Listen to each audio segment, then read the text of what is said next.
How should we partake of the Lord's Supper? First, let's look at how the Lord's Supper shouldn't be partaken. 1 Corinthians 11, verse 17. Now in giving these instructions, I do not praise you, since you come together not for the better, but for the worse. For first of all, when you come together as a church, I hear that there are divisions among you, and in part I believe it. For there must also be factions among you, that those who are approving may be recognized among you. Therefore, when you come together in one place, it is not to eat the Lord's Supper.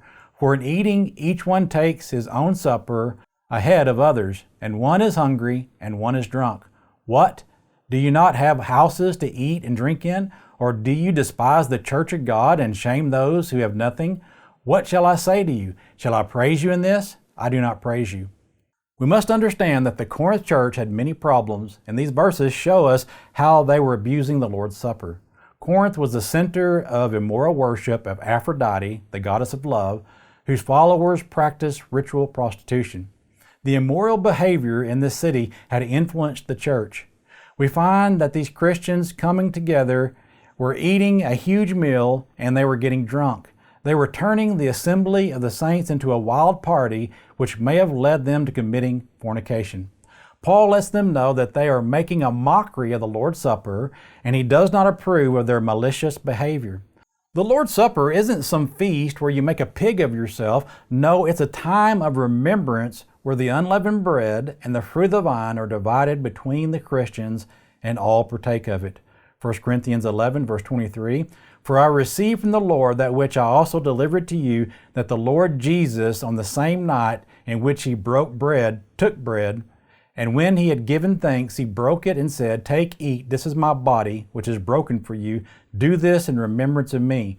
In the same manner, he also took the cup after supper, saying, This cup is the new covenant in my blood. This do as often as you drink it in remembrance of me. For as often as you eat this bread and drink this cup, you proclaim the Lord's death till he comes.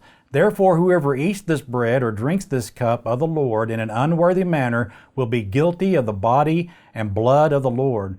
But let a man examine himself, and so let him eat of the bread and drink of the cup.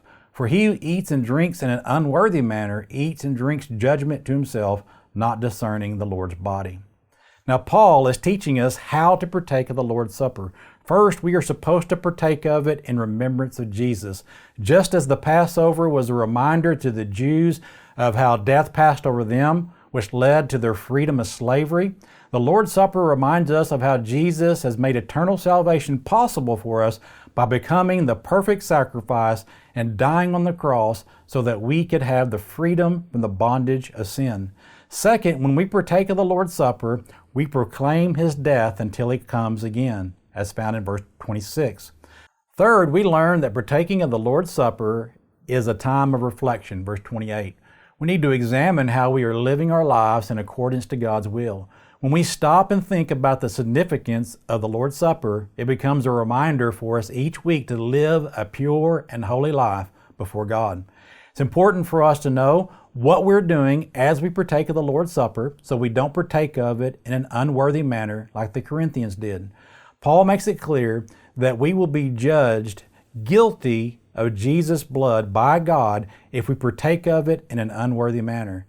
Hebrews 6 and verse 6 describes the sin of those who fall away, like the Corinthians did, as crucifying Christ all over again. So we need to be careful of how we partake of the Lord's Supper. Another thing we learned about the Lord's Supper is that it consists of unleavened bread and the fruit of the vine. This is all we should use because God has not given us the freedom to substitute them with something else like Wonder Bread and Kool-Aid.